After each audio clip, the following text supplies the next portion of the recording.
All right, y'all, it's Grizz here at Persimmon Creek Outdoor in North Mississippi. As y'all watch my videos of me going to Africa, doing my hunt and everything else, I decided I needed to make a video for anybody that might be thinking of going to Africa or going to Africa, of things that I would change the next time I go. Me and my wife are going back 2025. So y'all come along, see some things that I would say that I would change, and some things that I made sure that I would do again. So y'all come along, all right? All right, y'all. As I said, y'all watch my videos of me going to Africa and hunt. I'm gonna tell y'all right now, if you're a hunter, an outdoor enthusiast, you ain't even gotta be a hunter. If you're just an outdoor enthusiast, it's one of the things, it should be a thing that you should do at least once in your life. With that being said, I'm going to tell you right now, there's some things you should do and some things you shouldn't do. Now, one thing that really helped me out through getting through all the different airports, getting on and off aircraft and everything else, is because the place I was staying had daily laundry, I didn't need a lot of clothes. So I took me enough that would fit in my backpack. Much easier. I wasn't waiting on baggage claims to bring my stuff around. It was just easy to have on. I had it the same size of what you could do on most airlines as a carry-on, and it was in my like a normal hunting backpack. So it was something I could put in the overhead when I got on the plane and that kind of stuff. So that made getting in and out of airports so much easier.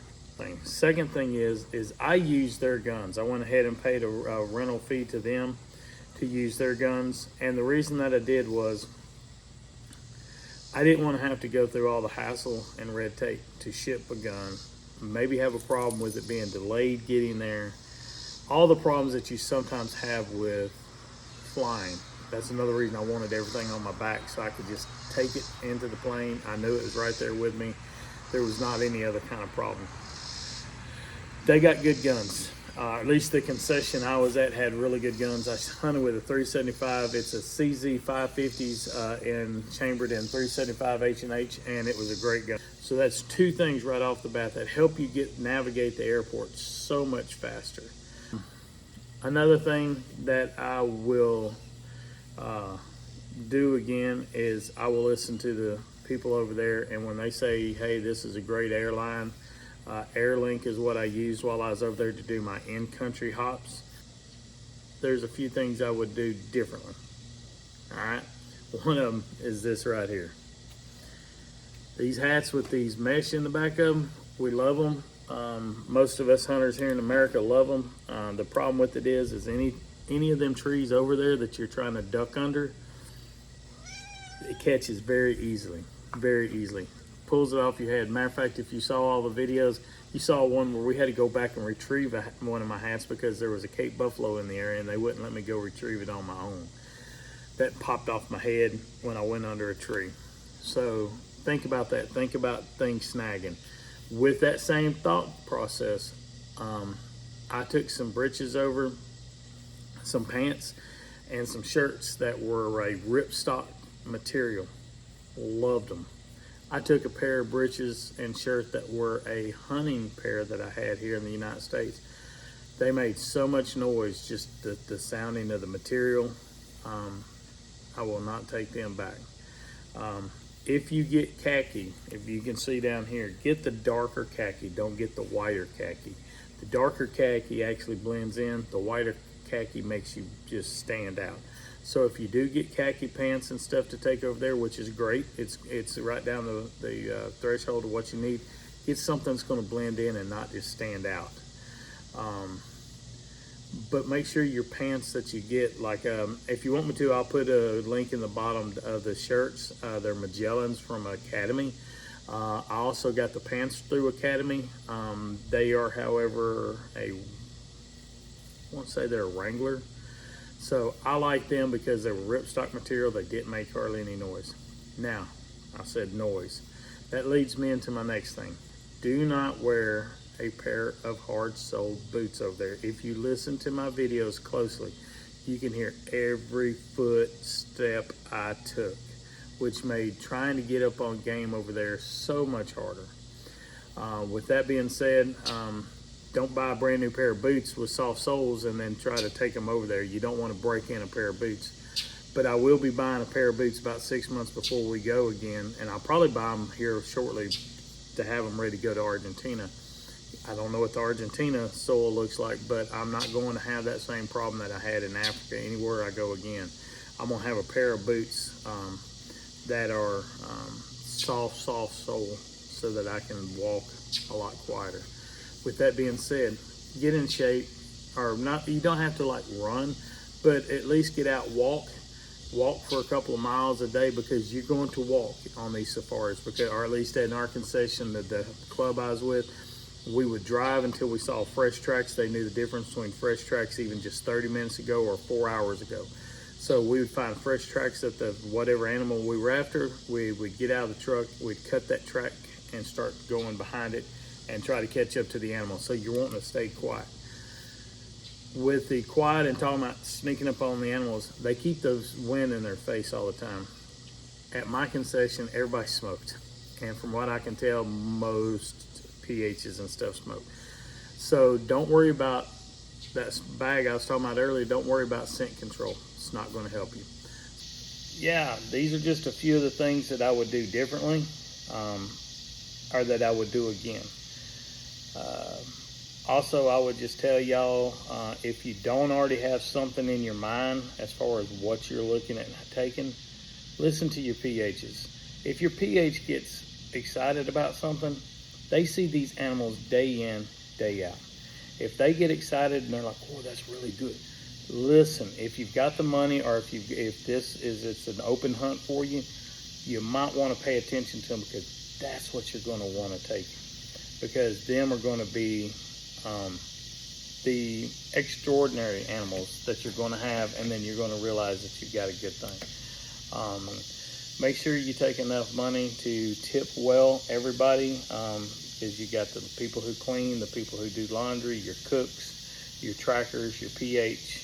So think about that, because these folks work hard, or at least the ones in my concession work very hard for what they do and the way they treat you, and to make sure you're taken care of while you're there. So with that being said, you should at least, like you would here, if someone takes care of you at a restaurant, you tip very well. Well, same way here, you need to tip very well there. So these were just some things that I could think of.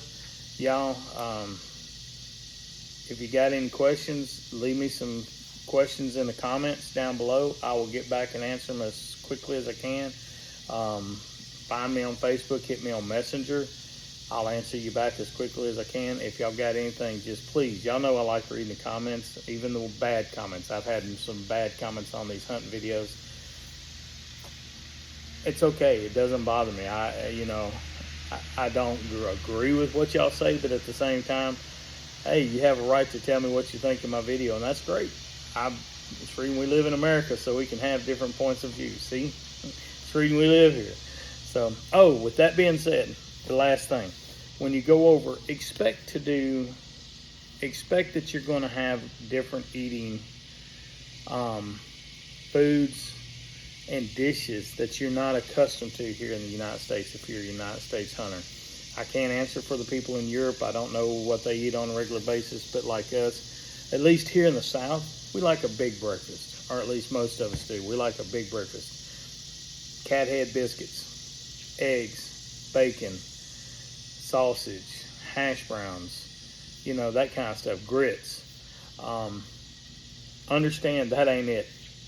Dry toast, fruit, yogurt.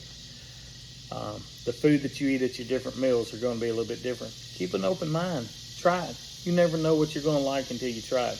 At my concession, nearly all the meat that we ate I think all the meat that we ate was meat that come from the hunts. Either my hunt or people that were there right before me, which I loved. I loved eating the kudu. I loved eating the impala. Even the zebra tasted good. I didn't have any meat that I didn't enjoy while I was there, and I didn't have any dishes. Howie Crossberg, who was our cook, he was brother to Magnus's dad, Jules, Mr. Jules, that originally owned this before Magnus took over the operation. Great cook, great man. Used to be a fishing charter fisherman. But yeah, talking about that one last thing. I know this is a long video, but I had a lot of information I was trying to put in it for y'all. If you can program it and this stuff, talk to your guide before you get there. If you're in South Africa, like we were in the Limpopo Providence, which was in the northeast part of South Africa, you're close to Kruger. If you're close to Kruger, y'all, and you can take add 2 or 3 days onto your hunt over there and go over and see Kruger, do yourself a favor. Make sure to get up with your guide. A lot of times they're going to have tents that they need to set up. They got to have cooks come out. There's other things to go along with it. Normally it's like a small fee added because you're going over there. They're going to need to set up tents. They're going to need to set up cooks and everything else. Make sure you get that out in advance. I was still trying to get an Oryx Gems buck, or I would have taken the last 2 days of my time and went and gotten a couple of days in Kruger. Me and my wife are actually setting the trip up in 25 that we're going to have X number of days, 10 days or so, 7 to 10 days of hunting, and then 3 to 4 days of Kruger, and along with fishing while we're over there, because I want to catch a tiger fish. I didn't get a chance, and because we were trying to get my Oryx up until the Gems buck until the last minute. Avi didn't have a chance to take me. He told me he'd take me fishing, and even though it's winter time over there when it's summer here, he said that even though it's not the best time of the year to fish, he could still put me on a thing and get me a small, decent tiger fish, which for me, I don't care if it's that big. I had never caught one, and I'd love to catch one just to say I caught a tiger fish. So, y'all, I hope this video was helped you. I'm sorry that it was as long as it was, but there was a lot of information to throw in there. And yeah, hit me up in the comments. If you haven't already done so, hit the subscribe button, hit the like button on this video. It helps us out tremendously. We're still trying to grow the channel. If you haven't been to my other channel, which is Windmill Farm, our dream homestead, go over there. It's about my homestead and what we do there. So y'all, have a blessed day. I can't say, I was so blessed just to get to go on this. So I've more than had a blessed day for many days. So y'all, be safe.